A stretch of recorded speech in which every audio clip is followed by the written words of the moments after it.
Roger is has been the director of our Business Rights Center project and is the author of the book Witch Hunt, The Persecution and Ordeal of Greg Reyes, which is the topic he's going to talk about this morning.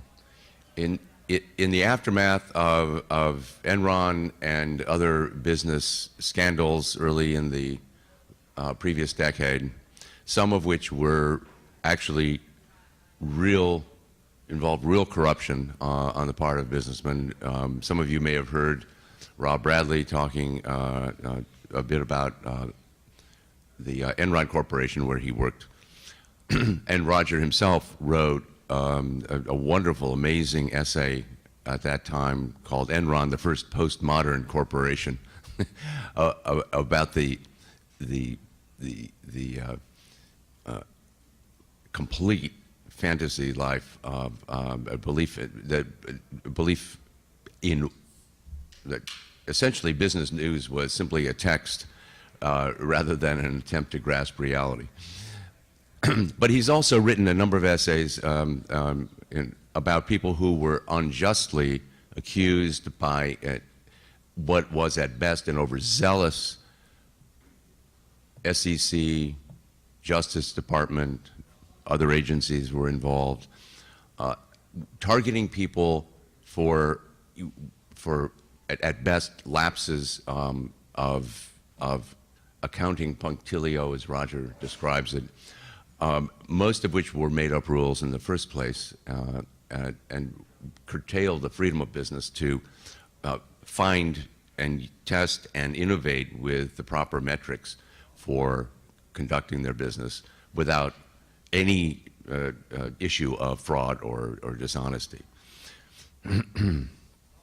Roger has a long history, has had a long career as a writer on many topics, but this one is, I know, near and dear to his heart, especially, and it's especially meaningful today because we have Mr. Reyes here with us, and he will be speaking in the next section directly about his case. So let me introduce Roger Donway.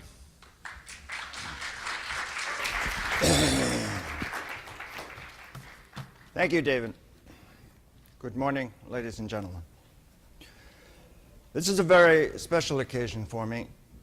It was exactly 50 years ago this July that my brother Walter and I read Atlas Shrugged.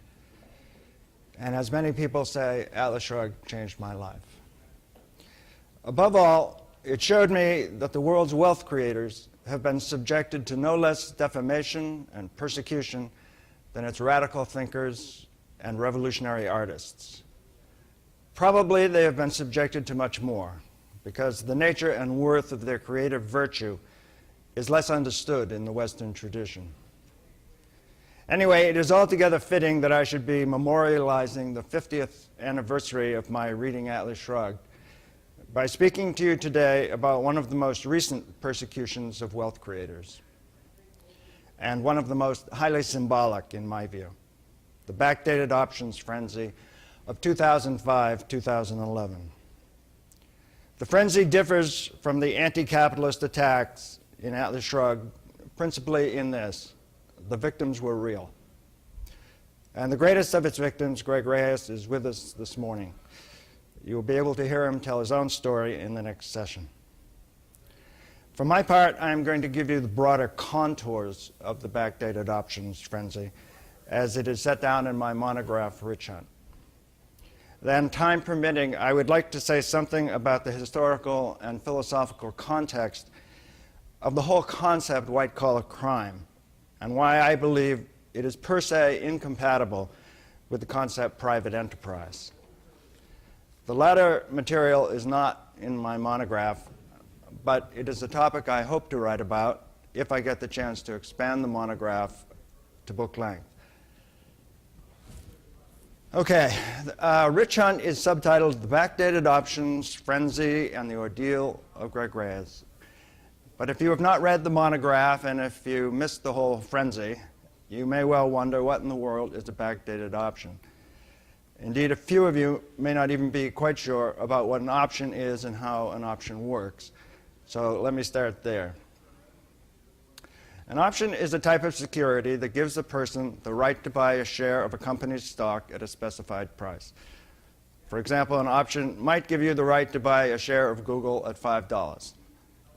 Now, that would be a very valuable option. Or an option might give you the right to buy a share of Google at $5,000. Not so valuable. When a company gives options to its employees as a form of compensation, the employees are allowed to buy shares in the company, which is called exercising the option. The price at which they may buy the stock is called the option's exercise price or strike price. Typically, however, they can exercise their options only after a defined span of time called the vesting period and before a certain date called the expiration date. So the value of such an option grant rests entirely on the possibility that the stock will be selling above the strike price during the period of time that the employee is permitted to use the option to buy a share. If the stock price is higher than the exercise price, the employee can reap a profit by purchasing a share of stock at the exercise price, then immediately selling that share on the stock market for a higher price. Of course, if the stock price does not rise above the strike price between the time that the options vest and the time that they expire, then the options are forever worthless. But typically, when an employee exercises an option, the corporation creates a new share of stock to sell to the option holder, thus expanding by one share the total number of shares outstanding, and so diluting by some amount the worth of each previously outstanding share. Typically, too, the unvested options of an employee who leaves the company expire immediately. Okay, step 2. Options can be described as in the money, at the money, or out of the money. If an option's exercise price is below the current stock price, it is said to be in the money. If an option's exercise price is exactly equal to the current stock price, it is said to be at the money. And if an option's exercise price is above the current stock price, it is said to be out of the money. But these descriptions really make sense only if the option is in the period when it can be exercised. If you keep in mind what I said a moment ago, you can see that these three descriptions may be deeply misleading when the option cannot be exercised. To see why, imagine again that I offered to sell you an option to buy Google stock and its exercise price is $5. That option is deeply in the money. Last time I checked, it is approximately $560 in the money. But remember, options typically have a vesting period and an expiration date.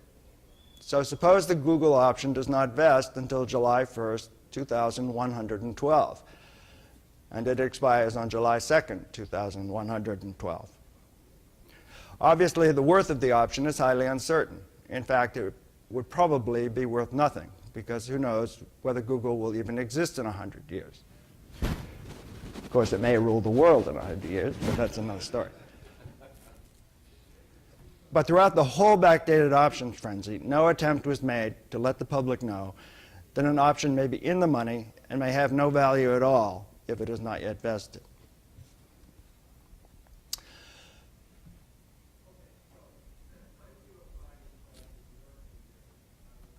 Of course, if options are going to be used as a method of compensation by companies, they cannot be as dubious as the Google option I just described. After all, when options are used as a method of compensation, the prospective employee is going to be thinking about getting the options and thinking about working for a smaller cash salary than he otherwise would. In negotiations, therefore, he is going to ask, how much is this grant of options likely to be worth to me in the end? How many options am I getting? How long is their vesting period? When is the expiration date? And how much am I likely to make on each option? He may make nothing, obviously. Even if he negotiates what he thinks is an extremely good deal, it is still a gamble on his part. He has to weigh the quantity of options he is getting and the exercise price against the current price of the company's stock and its likely future as he sees it. If the company offered him 1 million options vesting immediately, but their exercise price was $1,000 over the current stock price, he would say, forget it, I'll take the cash. So it's a gamble: quantity, exercise price, current stock price. At the same time, the company who wants to hire the employee is also juggling quantity, exercise price, and current stock price. The company wants the prospective employee to accept more options and less cash, but it wants to hold down the quantity of options because it does not want the shareholders' equity to be too greatly diluted.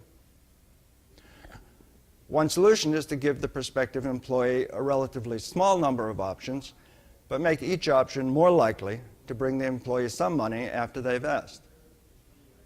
And the company can do that by keeping the exercise price of the option closer to the current stock price. Assuming the company is doing well over the long term, the employee can then be fairly confident that he will make some money from the options, although obviously he does not know how much. Indeed, what companies found was potential employees whose options are a little below the current stock price are likely to settle for far fewer options, even though they may not be able to exercise those options for months or years to come. Psychologically, just having options that are even a little in the money gives potential employees a lot more confidence and thus a lot greater willingness to accept options in place of cash. And of course, that optimistic psychology allows the company to offer fewer options and dilute shareholder equity less. So, it makes sense for companies to offer prospective employees an option package that is slightly in the money. With such an options package in hand, employees are willing to accept fewer options for the cash they give up, and the shareholders gain because their equity will be less diluted if the option holder ever does get to exercise his options. This is another point that you would never have gleaned from the backdated options frenzy. Offering options that are in the money to prospective employees is a positive thing for shareholders, not a negative thing. And the more in the money the options are, the more positive. Leave it to government to screw up a solution that's a winner all around. The SEC essentially requires publicly traded companies to certify that their annual reports and quarterly reports are prepared in accordance with generally accepted accounting principles, colloquially known as GAAP or GAAP. And these accounting principles are determined by a private organization set up by the accounting profession. Up until 1973, this organization was the Accounting Principles Board. Beginning in 1973, it was the Financial Accounting Standards Board.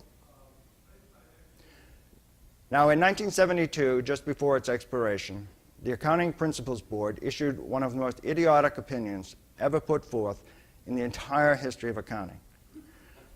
As this was the 25th opinion of the Accounting Principles Board, it is known by the deceptively bland name of APB 25. APB 25 addressed a long-standing question of how compensation options should be treated in corporate reports.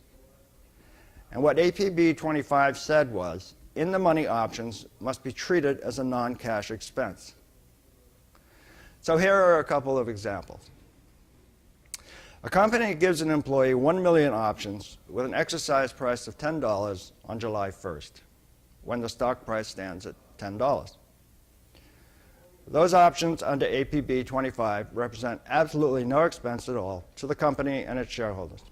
Doesn't cost them anything. And this is true even if the options vest immediately. The stock price on July 2nd is $11.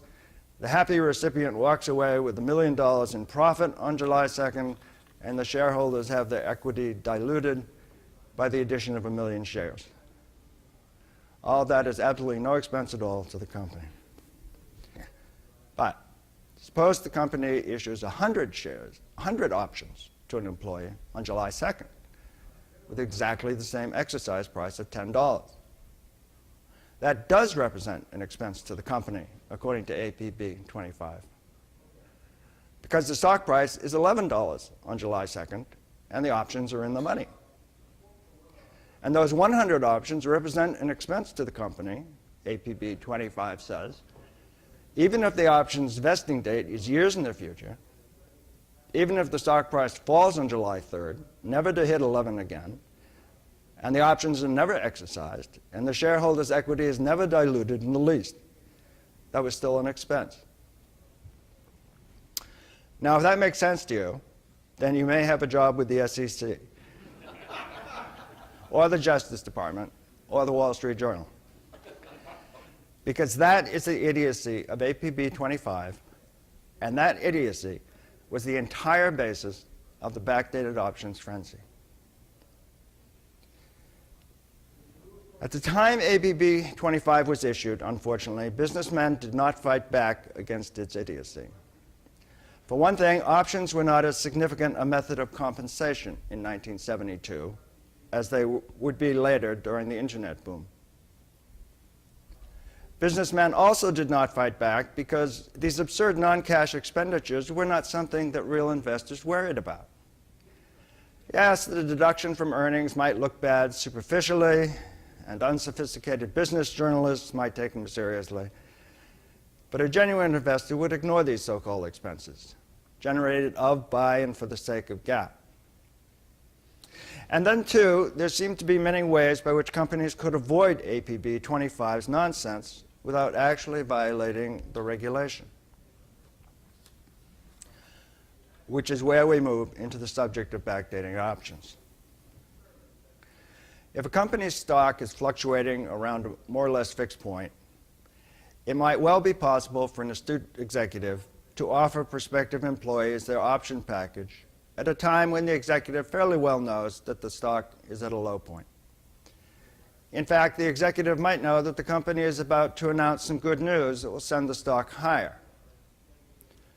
Stock options issued when the stock was known to be low to the executive would not constitute an expense under the absurdity of APB 25, but they would, nevertheless, very soon be in the money.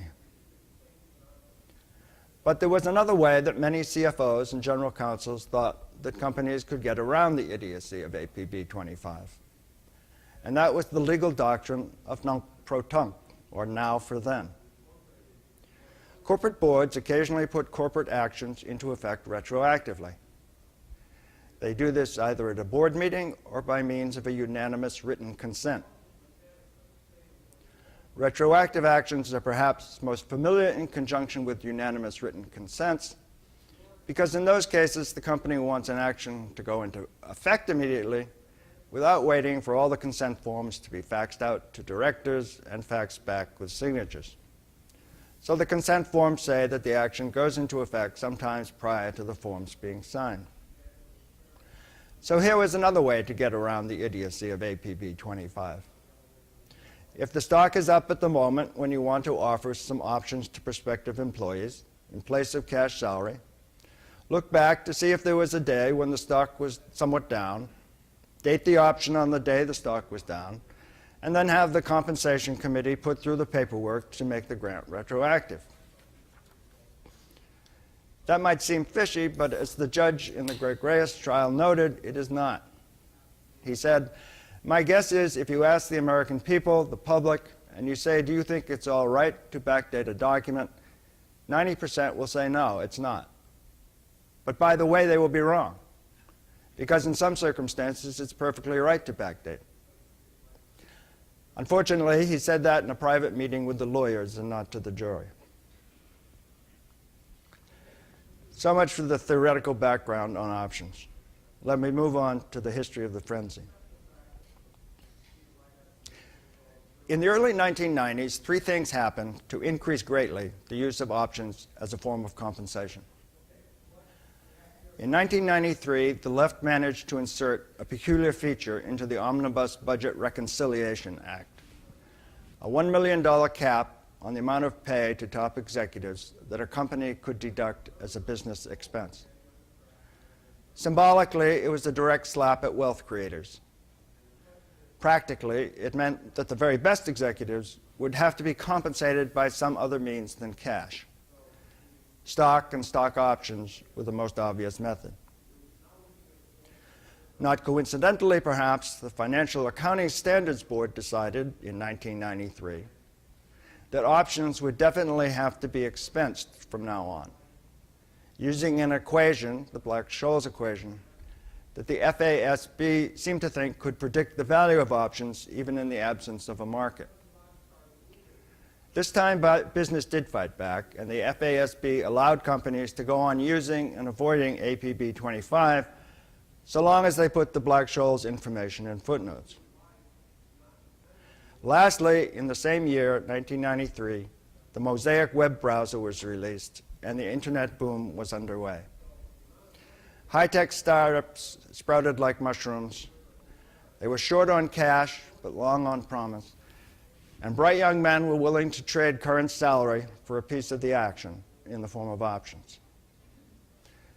Computer geeks became a mudslide, pouring down the California hills and into the new high-tech companies faster than the personnel departments could handle them. Brocade Communications Systems, Greg Reyes' company, was hiring hundreds of people a month. And this raised the fundamental issue of fairness. The stock was rising rapidly. If 100 people doing similar jobs were hired across the span of 1 month and were given equal quantities of options with exercise prices set on the day of their hiring, then people hired mere days apart for similar jobs would be receiving very different remuneration. Here is a real example from Brocade Communications. A person hired on May 25, 1999, who received 100,000 options with an exercise price set that day, at that day's close, would have an exercise price of 45.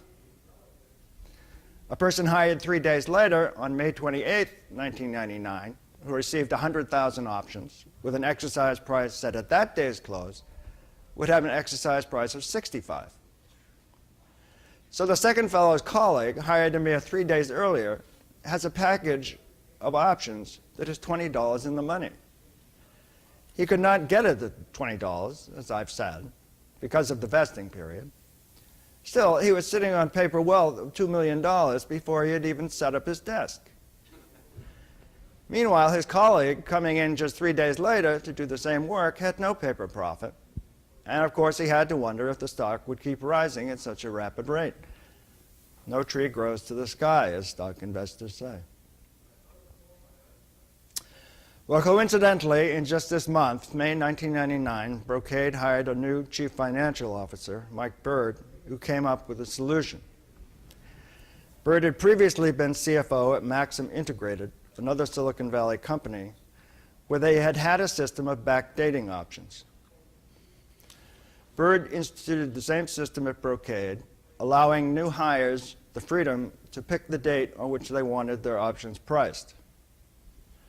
Eventually, however, the practice arose of having all the new hires within a fiscal quarter given the same exercise price, and that would be the stock's low price for the quarter. That seemed to make the process as fair as it could be. Once the quarter's whole contingent of new hires was completed, all the paperwork needed to make the grants retroactive would then be drawn up by the Human Resources Department. Even so, the torrent of employees all getting option grants at the end of the quarter meant that the process of authorizing them needed to be made faster. It was not practical to have a bunch of directors taking up their valuable time signing off on the compensation packages of hundreds of non-executive employees. So while the board retained the sole authority to grant options to directors and executives, Greg Reyes was made a committee of one for the purpose of granting non-executive options. As a result, after the Human Resources Department had drawn up the retroactive paperwork in accordance with Mike Bird's plan, Greg Reyes would be brought a stack of option grants with little sign here stickers, and he would work his way through them as fast as he could, sometimes even while he was in meetings. In sum, then, the purpose of backdating options was to reward wealth producers in a fair manner. The procedure was necessary in order to avoid one of the most idiotic accounting rules ever set forth, and most people were convinced, in all good faith, that the ability of boards to take action retroactively made backdating legally permissible. But what if they were wrong? What if the SEC and Justice Department should decide that boards do not have the power to issue option grants retroactively? then all the grants they had issued in order to take advantage of earlier low stock prices would have to be considered in-the-money grants, and under APB 25, they would have to be treated as expenses.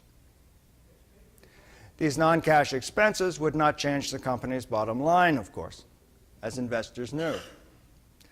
But the media would have a field day. By portraying APB 25 expenses as though they were real, they could tell the public that seemingly profitable companies had hidden vast expenses and were actually unprofitable. It was all nonsense, of course, but it won a Pulitzer Prize for the Wall Street Journal. On November 3rd, 2005, the Wall Street Journal published a story that seemed to have no special import, buried as it was on page A7. The headline read, "Mercury Interactive Executives Quit, CEO, Finance Chief, Counsel Resign, as Probe of Options Uncovers Improper Pricing." The reporters were Rebecca Buckham, Mark Mermont, and Karen Richardson. The cause of the exodus was said to be disclosures about improper pricing of employee stock options. The journal's story also said that Mercury had found several dozen cases in which the reported date of a Mercury stock option grant differed from the date on which the option appears to have been actually granted.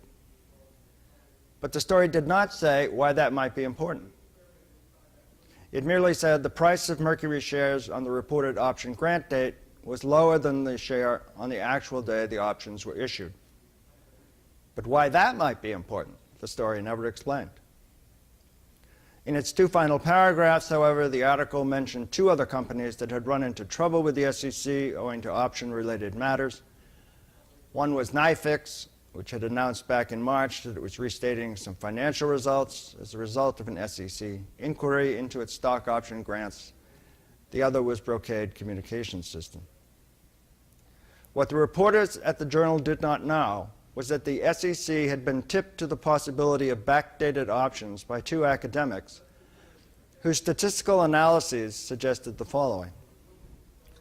Suppose that stock option grants were awarded strictly at random. In that case, the degree to which stock option grants have managed to avoid immediate stock price falls and to profit from immediate stock price rises would be highly improbable, in the range of hundreds of millions to one. The academic research that gave rise to the SEC tip was a paper called On the Timing of CEO Stock Option Awards. It had been written by Professor Eric Lai of the University of Iowa's College of Business and submitted to Management Science in February 2004.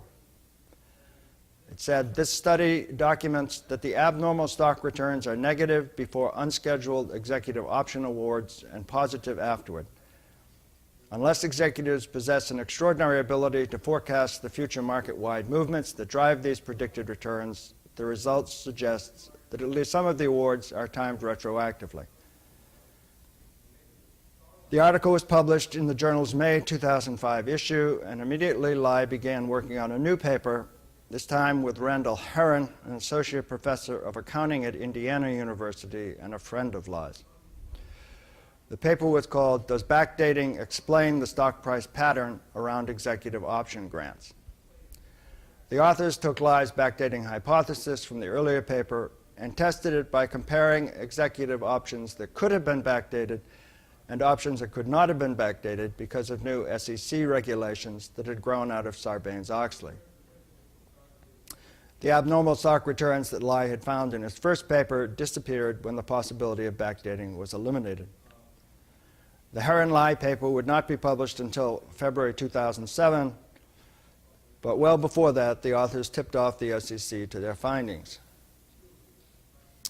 By the time the news about Mercury Interactive broke in November 2005, it appears, Randall Herron had become dissatisfied with the SEC's response to his tip.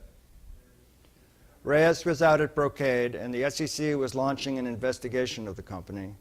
Some sort of restatement was happening at NYFIX, and now Amnon Landon, Forbes' Entrepreneur of the Year, was out at Mercury Interactive. But Herron apparently lusted for much, much more. At the end of the journal's Mercury Interactive story were the email addresses of the 3 reporters, and Herron sent them each a letter calling attention to his findings and attaching a copy of the working paper that he and Lai had underway. Quickly, Mark Marmont wrote a story that gave the backdated options frenzy a trial run. Within 1 week of the Mercury Interactive story and Herron's email, Marmont had prepared for the journal a story that pulled together the cases of backdated options so far revealed, plus some pro forma information on the SEC investigation, plus some ideas from the academic paper that Herron had sent him, plus some conversations with Eric Lai. This time, the article ran on page 1. The headline on the story was rather restrained, reflecting its tentative allegations. Authorities probe improper backdating of options. Practice allows executives to bolster their stock gains. The lead declared only federal regulators and academics scrutinizing a broad pattern of well-timed stock option grants are exploring the extent to which companies improperly backdated grants to provide insiders an extra pay windfall. Note the term improperly. There is nothing improper about backdating options. The question is how companies must apply APB 25 if they do backdate. But by putting the emphasis on the word backdating, journalists like Marmont were able to suggest a fundamentally deceptive practice, and meanwhile to avoid any discussion of APB 25's inherent idiocy or the power of boards to take retroactive action. Then, in his 4th paragraph, Marmont began the witch hunt by emphasizing the theme of greed, which would dominate the journal's year-long frenzy over backdated options. During the 1990s internet boom, he wrote, option grants attracted controversy in part because some executives made huge fortunes off them. Backdating, which is not necessarily illegal, bolsters the gains. By tying strike prices to earlier, more favorable dates, executives granted options can instantly lock in a paper gain, and if a stock goes up, increase their real gain when they exercise them. Marmont quoted Professor Lai as saying, the practice could have resulted in a total of billions of dollars in extra pay going to insiders at those companies where backdating occurred. Note, extra. Extra as opposed to what? If companies had eschewed backdated in-the-money options in favor of at-the-money options, then the companies presumably would have had to give larger quantities of options, so that the pay would have come out to be approximately the same, albeit with greater dilution of stockholder equity. But that was never mentioned. Over the next 9 months, the journal would continue to stir up the backdated options frenzy. Initially, the journal reporters stirred up the frenzy through the use of these stratospheric odds, such as 300 billion to 1. But while this clearly refuted the possibility that the options had been awarded by chance, it did not say what was wrong with backdating options. Occasionally, to secure credibility, the reporters would admit that backdating options was not illegal, although they preferred to say that backdating options was not necessarily illegal. No matter. The reporter's solution was to skip quickly over the legalities and to allege the twin sins of greed and unfairness. This they did repeatedly. In a story called The Perfect Payday, journal reporters Charles Farrell and James Bandler wrote, a key purpose of stock options is to give recipients an incentive to improve their employer's performance, including its stock price. No stock gain, no profit on the options. Backdating them so they carry a lower price would run counter to this goal by giving the recipient a paper gain right from the start. So you see unfairness in the service of greed. In the next big story, Farrell and Bandler wrote, backdating is deliberately moving the grant date earlier to a more beneficial time when the price was lower. In effect, it gives the executives an instant paper profit, undermining the incentive purpose of options. On May 31st, they repeated the argument. Backdating an option grant to yield a better strike price vitiates the incentive purpose of the grant. effectively letting an executive profit after the fact from stock movements. As is typical in journalism's anti-business frenzies, the reporters' characterizations were utterly misleading. For example, the authors put forth the idea that stock options are meant to give employees the incentive to work harder and thus increase their company's stock price, but that backdated in the money options that provide an immediate paper profit run counter to that goal. Now, no employee, with the possible exception of the CEO, can be expected to move a company's stock price by his own efforts. So in fact, stock options and the potential for eventual profits are not meant to drive employee behavior like food pellets given to white mice. They are instead meant to make employees satisfied team members and fans of a company. Setting the exercise price in the money may well make an employee a better, harder working team player than would out of the money options, just as fans of baseball teams that are close to winning the pennant are likely to be more enthusiastic than the fans of a club that is further away from winning the pennant. An even more absurd idea is that in the money options provide an immediate profit. The Wall Street Journal reporters were careful to refer to paper profits, but others, such as the New York Times' Eric Dash, were less careful. Dash wrote about the use of discounted options at dozens of companies where a spike in the stock price was not required for executives to reap big rewards. A profit was already baked in. This is simply a gross misstatement of the facts, and it must have been darkly humorous to the thousands of high-tech employees who reaped nothing from their backdated options when the internet bubble burst. Now, to round out my story of the backdated options frenzy, I would just add two facts. When Eric Lai and Randall Herron began investigating backdated options, a leading Silicon Valley lawyer told them, "I would be surprised if there was a single company in the Valley that was not backdating options."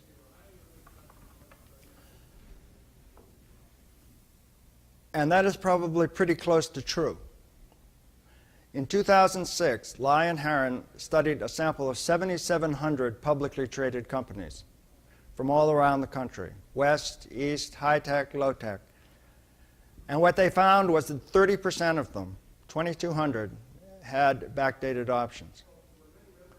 If we take those 2,000 companies, we can probably multiply the number of people involved by at least 5 to 10.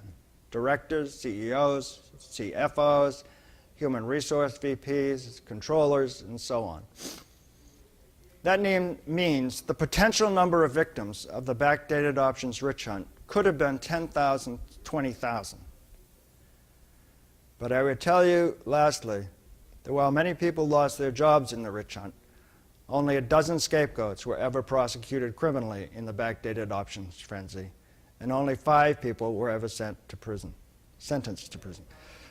This is what the late Larry Ribstein, a professor of business law at the University of Illinois, used to call the corporate crime lottery, because there is absolutely no fairness, not even any attempt at fairness, in enforcement of so-called white-collar crimes like backdated options.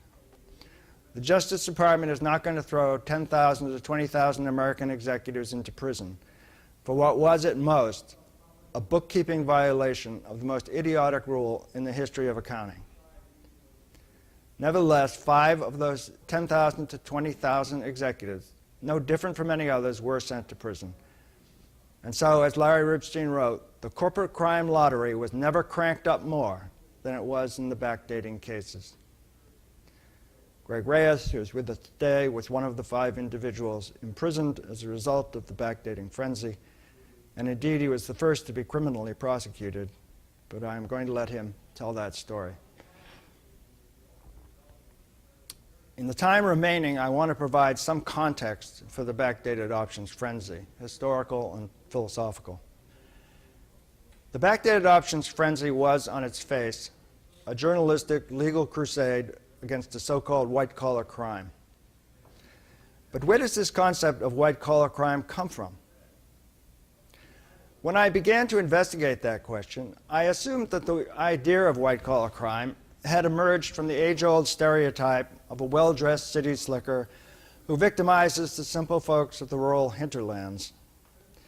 That was a familiar stereotype in vaudeville, and earlier still, it was a familiar stereotype in the minstrel shows.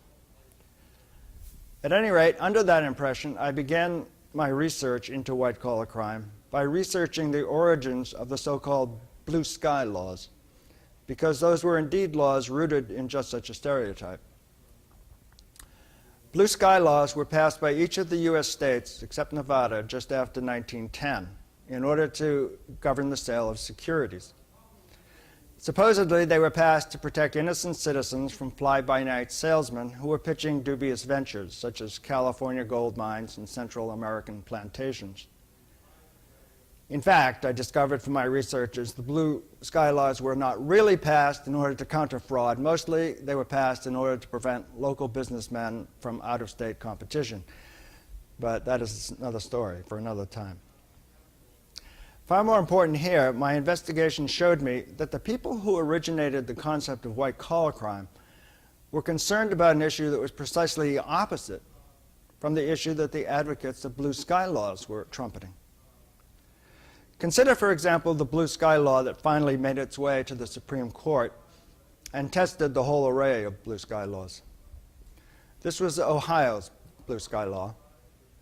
And what Ohio's law said was that the state had the right to deny licenses to persons or companies selling securities in Ohio if a designated officer of the state deemed that the person or company selling securities was not of good business repute. Now this, as I say, was completely the reverse of what was going on with the people who created the concept of white-collar crime. The people that these reformers wanted to nail had good business reputations in their locality. That was the whole problem in the eyes of these white-collar crime reformers. Because these businessmen had standing in the community, so the theory went, they escaped unpunished at the hands of those other upstanding folk who operated the judicial system. Of course, there's something a little odd here.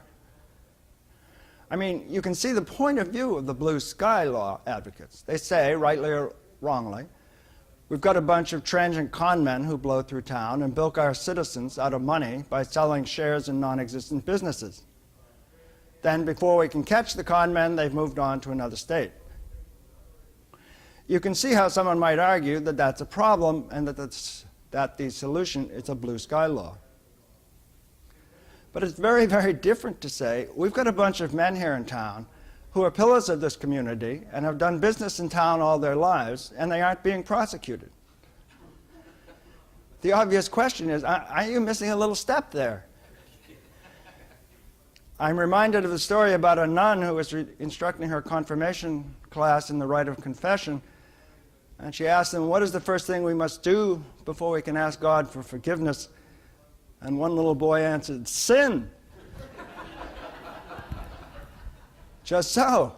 If you've got a bunch of men in town who are pillars of the community and they aren't being prosecuted, maybe it's because they haven't done anything wrong. But the assumption of those who pushed the concept of white-collar crime was very similar to the assumption of the nun. Just as she assumed that all people are sinners to one degree or another, so the white-collar crime people assumed that all major businessmen are criminals to one degree or another. The only problem is to make sure they get punished. This was a perspective that came very naturally to the three men who were principally responsible for developing the concept of white-collar crime. Which brings me to the philosophical foundations of the concept of white-collar crime. The three men who were chiefly responsible for developing the concept of white-collar crime were not lawyers or judges or legislators or policemen. All three of them were sociologists. And the field of sociology was, at least until about 1965, completely dominated by the anti-bourgeois, anti-individualist, anti-business left.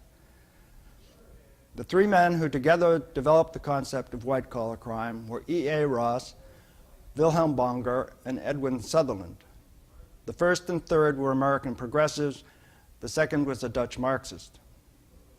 It was Sutherland who, in 1939, actually coined the term white-collar crime. But it was E.A. Ross, a full generation earlier, in 1907, who launched the concept of the white-collar criminal in his book Sin and Society. His term for the white-collar criminal was the criminaloid, and he wrote, "By this we designate such as prosper by flagitious practices which have not yet come under the effective ban of public opinion." Flagitious, I will tell you, means extremely wicked. Note first that a criminaloid must prosper by his wicked means. That is a very sociological perspective. No lawyer, I hope, would say that a thief is someone who prospers by theft. The crime of a thief lies in his theft, that is, in depriving another of his property. What really angers Ross, however, is less that someone is injured by the criminaloid's behavior than that the criminaloid prospers by it. Here is the earliest indication that the whole field of white-collar crime is, from its very foundation, a witch hunt. But why is Ross so certain that all these prosperous men ought to be convicted of crimes? According to Ross, criminaloids are the inevitable products of the corporate form of business. You see, the sole and single purpose of the corporation, according to Ross, is to get money. But the corporation, by its impersonal nature, has no conscience about how it gets money. The persons within the corporation have a conscience, true enough, but in their corporate roles, they are not allowed to exercise their conscience, not if that runs contrary to the corporation's money-getting purpose. From its origins, then, the concept of white-collar crime has assumed that business is a powerful but amoral beast driven by unchecked greed. If the beast is not to be a deadly threat, it must be checked at every turn. This means that the clash between private enterprise businessmen and white-collar crime crusaders is not really a clash over drawing lines between benign and harmful activities. It is a clash between the private enterprise doctrine that business should be governed by a goal-seeking or teleological morality based on the creation of wealth via production and trade, and the white-collar crime doctrine that business should be governed by a rule-obeying or deontological morality prescribed and enforced by non-corporate watchdogs. In that light, consider the backdated options frenzy. Who were its victims?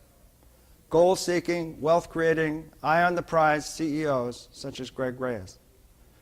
And who were its perpetrators? Basically lawyers and journalists prepared to destroy the careers of those CEOs and even to imprison them in the name of an utterly absurd business governing rule that no one could defend as having any relation to rationality or reality. From this perspective, I believe, the backdated options frenzy was the perfect expression of the inherent conflict between the concept of private enterprise and the concept of white-collar crime. Thank you.